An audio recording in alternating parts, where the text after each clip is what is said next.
Gold trusted gold buyers మీరు తాకట్టు పెట్టిన బంగారాన్ని విడిపించి ఈ రోజు ఉన్న మార్కెట్ ధరకు కొనబడును.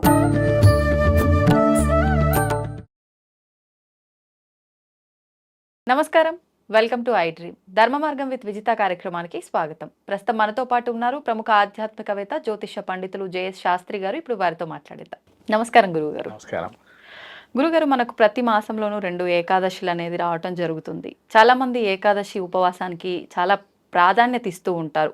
మనకు అంటే పురాణాల నుంచి తీసుకున్నా కూడా, మన పెద్దవాళ్ళు, తాతలు, ముత్తాతలు ఇలా తీసుకున్నా కూడా ప్రతి ఒక్కరు ఏకాదశి ఈ ఉపవాసాన్ని మాత్రం చాలామంది పాటిస్తూనే ఉంటారు, చెప్తూనే ఉంటారు. నిజంగా అసలు ఏకాదశి ఉపవాసం ఎందుకు చెయ్యాలి? ఈ ఏకాదశికి కూడా ప్రతి నెలలో ఏకాదశులు రావటం కామన్, కానీ ఒక్కొక్క ఏకాదశికి ఒక్కొక్క పేరుతో మొదలవుతుంది. మరి అంటే ఏదైనా పేరుతో మొదలవుతుందంటే దాని వెనకాల ఆంతర్యం కూడా ఏదో ఒకటి ఉండే ఉంటుంది కదా. మరి ఈ వైశాఖ మాసంలో వచ్చే ఏకాదశి ఏ పేరుతో రాబోతోంది, దాని వెనకాల ఆంతర్యం ఏంటి, ఆ రోజున మనం ఉపవాసం ఏ రకంగా చేయాలి? శ్రీ గురుభ్యో నమ. శ్రీ మహాగణాధిపతి నమ. శ్రీ మహాసరస్వతి నమ. హరి ఓం శ్రీమాత్రి నమ. చాలా విశేషమైన ప్రశ్న అడిగారండి. ఏకాదశులు 2 ఉంటాయి. ప్రతి ఏకాదశికి ఒక్కొక్క పేరు ఉంటుందని.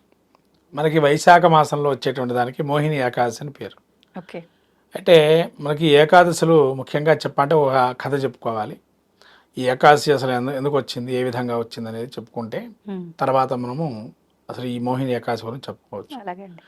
ముఖ్యంగా ఏంటంటే ఏకాదశి తిథి ఏ విధంగా వచ్చింది ఏంటంటే, పూర్వమున మూరుడైనటువంటి రాక్షసుని చంపడానికి విష్ణుమూర్తి అనేక రకాలుగా విపరీతంగా ప్రయత్నం చేస్తుంటాడు. ఎంతప్పటికీ విఫలమై వస్తూ ఉన్నారు. ఒకానొక సందర్భంలో మూరుడైన రాక్షసుని చంపడానికి సొమ్మసిల్లి పడిపోయాడు యుద్ధరంగంలో, అంటే రథంలోనే ఉన్నాడు. ఆ సమయంలో తన శ్వేతబిందువు కారటంతో శ్వేతబిందువు నుంచి ఉద్భవించినటువంటి కన్య మూరుడైనటువంటి రాక్షసుని చంపిన తర్వాత ఇంతలోగా విష్ణుమూర్తి మేలుకొని ఈ యొక్క కన్యను చూసి వెంటనే తండ్రికి నమస్కారం చేసి, ఎవరు ఈ కన్య ఎక్కడి నుంచి వచ్చావు వెంటనే విష్ణుమూర్తి అడుగుతాడు. అప్పుడు అడిగినప్పుడు ఆ కన్య, మీ యొక్క శ్వేతబిందుతోని నేను ఉద్భవించాను తండ్రి గారిని సంబోధిస్తుంది. చెప్పి అప్పుడు మరి ఏం వరం కావాలో కోరుకో, ఇలా నా మూరుడు నేను రాక్షసుని చంపాను, స్త్రీ వల్ల నేను చంపానని చెప్పానంగానే సరే అని చెప్పి విష్ణుమూర్తి మరి ఏం వరం కావాలో కోరుకో అని అడుగుతాడు. అప్పుడు స్వామి, ఎల్లప్పుడూ నీ యొక్క అనుగ్రహం నాకు ఉంటే చాలు అని. అంటే ఏ విధంగా అంటే, మరి ఏదైనా కానీ మీ యొక్క ఆరాధనా క్రమం ఉండాలి. ఆ తిథి రోజు కావచ్చు, ఆ రోజున కావచ్చు, అలా ఏదన్నా అంటే అప్పటి నుంచి ఏకాదశి తిథిగా ఆమెకు స్వీకారం చేసి ఆ కన్యకి ఏకాదశిగా మొదలుపెట్టి అక్కడి నుంచి ఏకాదశి వ్రతం ప్రారంభమైంది. అంటే ఆమె పేరుకు సంబంధించి ఏకాదశి తిథిగా పెట్టి అక్కడి నుంచి ఏకాదశి తిథి నుంచి మొదలుపెట్టింది. అక్కడి నుంచి ఆ రాక్షసు చంపినందుకు గాను కలియుగంలో ఎవరైనా కూడా ఏకాదశి వ్రతం చేస్తుండాలి. అలా ఈ ఏకాదశి తిథిని ప్రయాణంగా నడుస్తుంది కలియుగంలో ఏకాదశి ఉపవాసాన్ని. ఆ పూజా విధానం ఆవిడకు వర్తిస్తుంది. అక్కడి నుంచి ఆ వర్తింపు అనేది అక్కడి నుంచి మొదలవుతుంది. విష్ణుమూర్తికే ఆవిడ అయింది. విష్ణుమూర్తి ఎల్లప్పుడూ ఆరాధన చేయాలి స్వామి అనేది. అందుకని అందరూ కూడా విష్ణుమూర్తిని ఆరాధన చేస్తుంటారు. అవును. అలా ఆ క్రమం వచ్చి అక్కడి నుంచి ఏకాదశి ఉపవాసం ప్రారంభమైంది. అయితే మనకు ఒక్కొక్క ఏకాదశి ఒక్కొక్క విధానంగా చెప్పబడింది. కొన్నేమో జలం లేకుండా ఉండాలని, కొన్నేమో పండ్లు ఏమైనా తీసుకోవచ్చు, కొన్ని తీసుకోకుండా ఉండాలని, కొన్ని పదార్థాలు తీసుకోవచ్చు, కొన్ని పదార్థాలు తీసుకోకూడదని. ఇక్కడ ఈ మోహిని ఏకాదశి అంటే మనం ఇది ఎండాకాలం, ప్రతి ఒక్కరి ఆకలి దప్పలు ఉంటాయి, ఆకలి దప్పికలు విపరీతంగా ఉంటాయి. అప్పుడు దేని మీద ధ్యాస కలుగుతూ ఉంటుంది. వెంటనే అది తినాలా, ఇది తినాలా, ఇది తాగాలని, అంటే దేని మీద మోహనం అనేటువంటిది ఉండకూడదు. అలా మోహనం అంటే ఏదైనా కానీ ఒకటి కలిగితే దాని మీద మోహం కలగకుండా ఉండాలి అనేది ఈ మోహిని ఏకాదశి. కటిగా దరిద్రుడైన ధనవంతుడు చేస్తుంటే ఈ ఏకాదశి ఉపవాసం ఉంటే కనుక. ఓకే.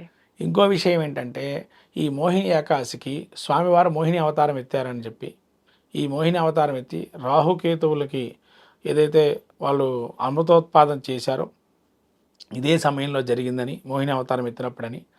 తర్వాత అంధకాసుని చంపడానికి శివుడు కూడా ఈ విధంగా మోహిని అవతారం ఎత్తడం జరిగిందని విష్ణుమూర్తి. అందుకని మోహిని ఏకాదశిగా పేరు పడింది. అంటే చాలామంది రాక్షసులు చంపడానికి విష్ణుమూర్తి దుష్టశిక్షణ చేయడానికి అనేక అవతారమే ఈ యొక్క మోహిని ఏకాదశిగా చెప్పబడింది. ఈ మోహిని ఏకాదశి రోజున ఏదైనా మనం కోరుకుంటే వెంటనే సిద్ధిస్తుందని చెప్పి మనకు పురాణాలు తెలపబడింది. రుగ్మాంగదుడు కూడా ఒక రాజు, ఈయన ఆయన ఏం చేశారంటే ఇదే ఏకాదశులు ఉపవాసం ఉండి స్వామివారి అనుగ్రహం వల్ల పుత్ర సంతానం కలిగిందట. అందుకని ఏకాదశి కనుక ఎవరైనా ఉంటే ఏదైనా అనుకొని ఉంటే కామ్యంగా ఖచ్చితంగా ఫలితం ఉంటుందని ఈ యొక్క మోహిని ఏకాదశితో ప్రారంభం అవుతే కనుక చేస్తే ఆ విధంగా అనుగ్రహిస్తాడు స్వామి అని చెప్పి ఈ మోహిని ఏకాదశి నుంచి ఎవరైతే ఉపవాసాలు ప్రయాణం మొదలు పెడతారో వాళ్ళకి సంతానం కావచ్చు, ధనపరమైన చిక్కులతో ఉన్నవాళ్ళు ఖచ్చితంగా ఉపవాసం ఉండి ఈ దీక్షగా చేస్తే కనుక ఖచ్చితంగా కలుగుతాయని చెప్పి చెప్పబడింది.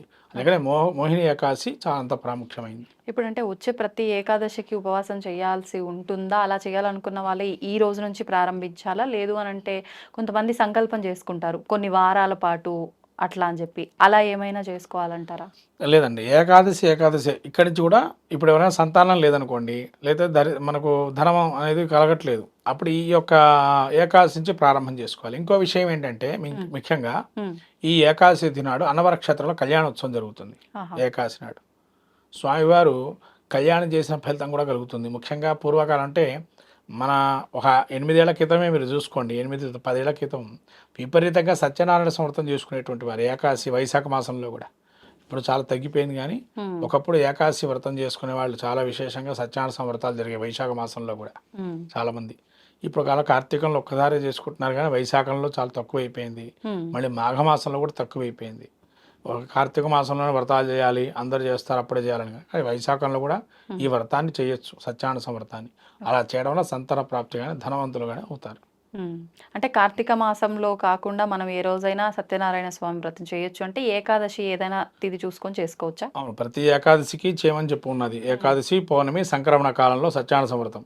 అయితే ఈ వైశాఖము, కార్తీకము, మాఘమాసంలో కనుక వ్రతం చేస్తే, వైశాఖంలో చేస్తే కళ్యాణం చేసిన ఫలితమని, కార్తీకంలో చేస్తే అశ్వమేధయాగం చేసిన ఫలితమని, మాఘమాసంలో చేస్తే స్నానం, నదీ స్నానం, సముద్ర స్నానం చేసిన ఫలితం కలుగుతుందని. కాబట్టి ఏకాదశిలో వ్రతాలు చేయటం వల్ల ఇటువంటి మహత్తర ఫలితాలు కలిగి అటువంటి ఫలితాలు పుణ్యమైన ప్రదాలు మనం ఏర్కొని ధనవంతులు కావచ్చు, సంతానం కావచ్చు, అంచ ఉన్నతిలో ఉంటారు.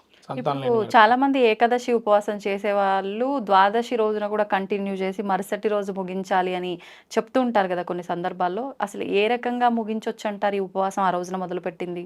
ఇక్కడ ఒక సాంప్రదాయాలు తీసుకోవాలమ్మా, ఎందుకంటే ఏకాదశి సాంప్రదాయాలు 3 రకాలు ఉన్నాయి ఇందులో కూడా. ఇదేంటంటే 3 రకాలు ఏంది అసలు? ఏకాదశి అంటే ఏదో ఇదొకటే కదా, ఇంత సాంప్రదాయాలు కూడా 3 ఉంటాయా అని అనుకోవచ్చు.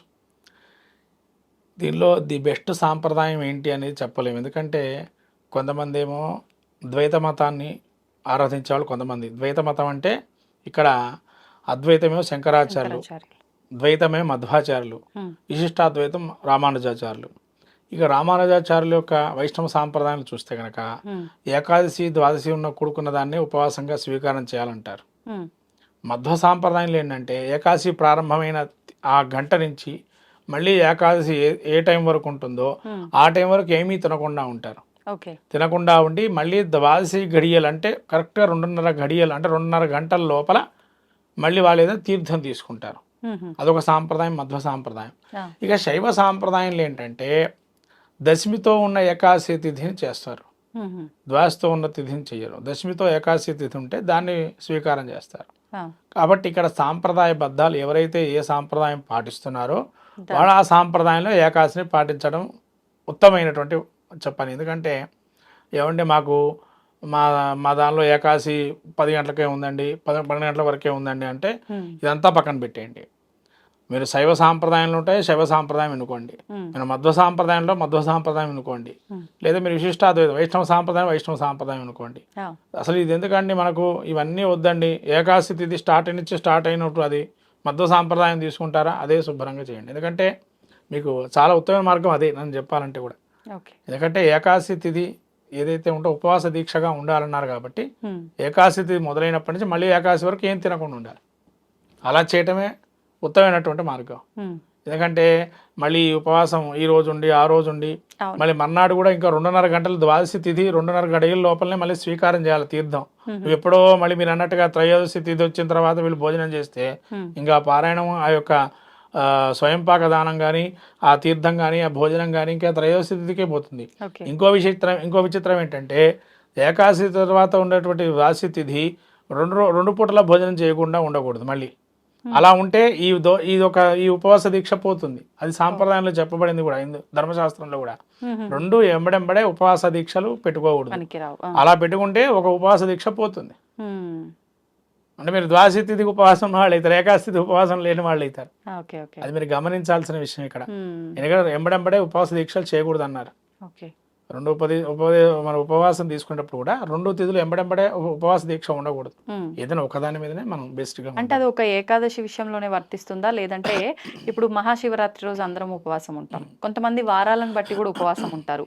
ఫర్ ఎగ్జాంపుల్ మంగళవారం రోజు శివరాత్రి వచ్చింది అనుకోండి, సోమవారం రోజు ఉపవాసం ఉండే వాళ్ళు ఉంటారు.